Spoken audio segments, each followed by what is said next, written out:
Hello, good day. Welcome to our next topic.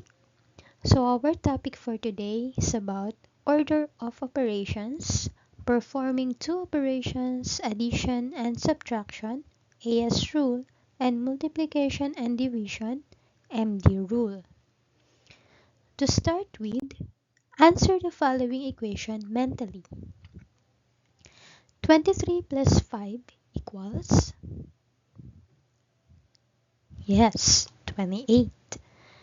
14 plus 7 equals, yes, 21. 32 plus 4 equals, yes, it is 36. 48 plus 3 equals, yes, it is 51. 56 plus 2 equals, very good, 58. Next, 37 minus 4 equals, yes, it is 33. 49 minus 6 equals, yes, it is 43.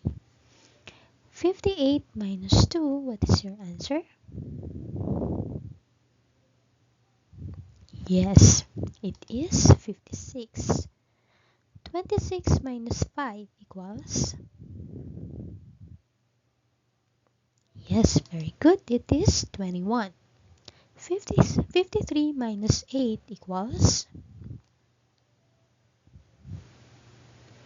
very good, it is 45. So now, let's move on to our final topic. Order of operations, performing two operations.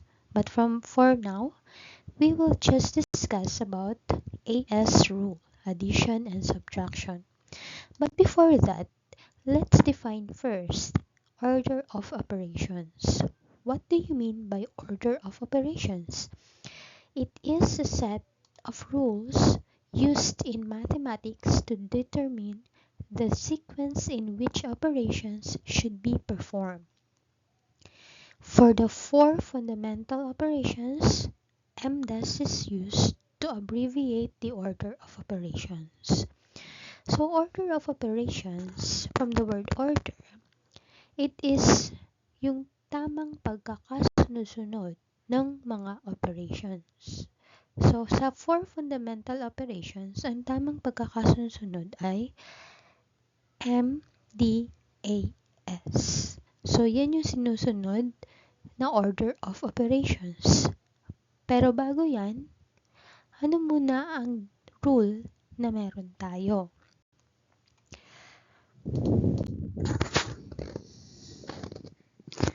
So we have here AS rule. What do you mean by AS rule?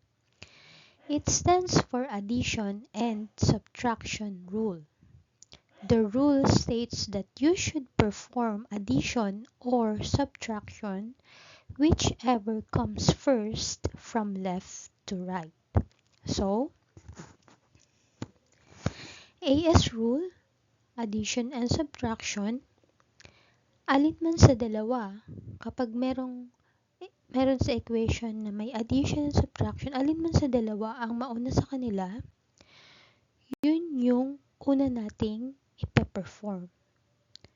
Halimbawa, ang nauna from left to right ay subtraction. Subtraction na mauuna.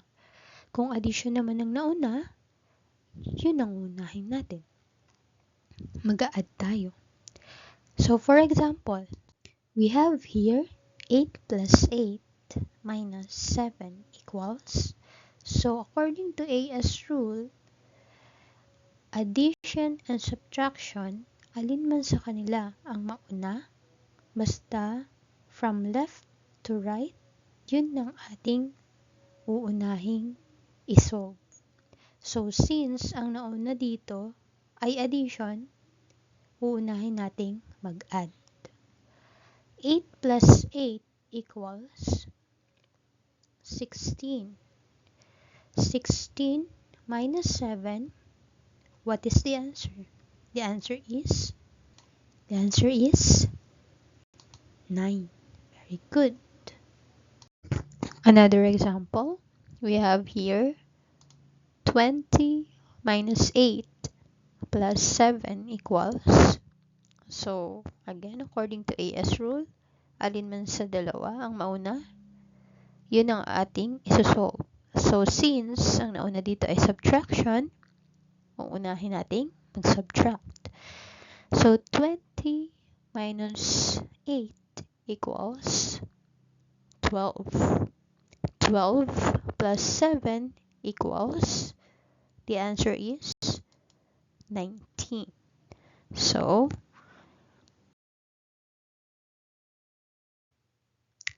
here is another example. 15 plus 27 minus 2 minus 10 plus 17.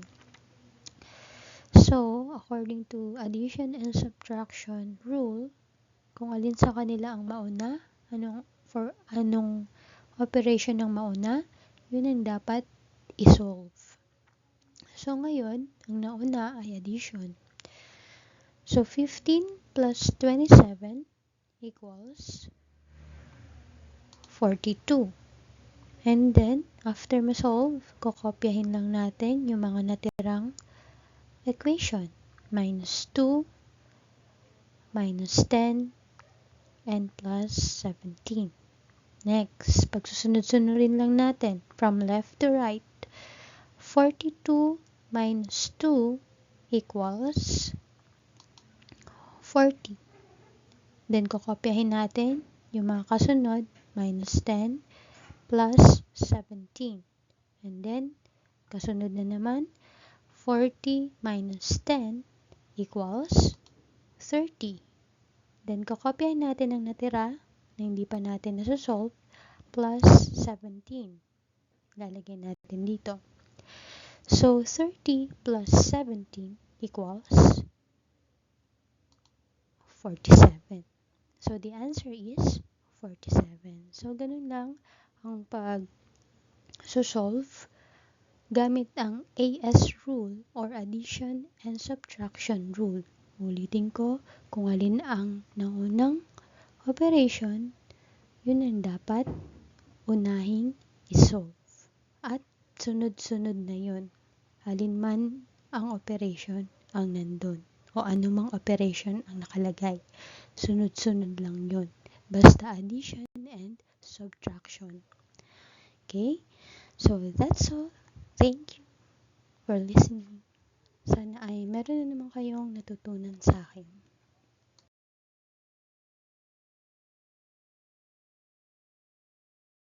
So, here's your activity. Determine the value of the following. So, we have here number 1, 35 minus 12 minus 8 plus 17. Number 2, 13 plus 9 minus 15 plus 23. Number 3, 45 minus 32 minus 8. Number 4, 16 plus 21 minus 9. And then, number 5, 9 plus 9 minus 9 minus 9. So, that's all. Thank you.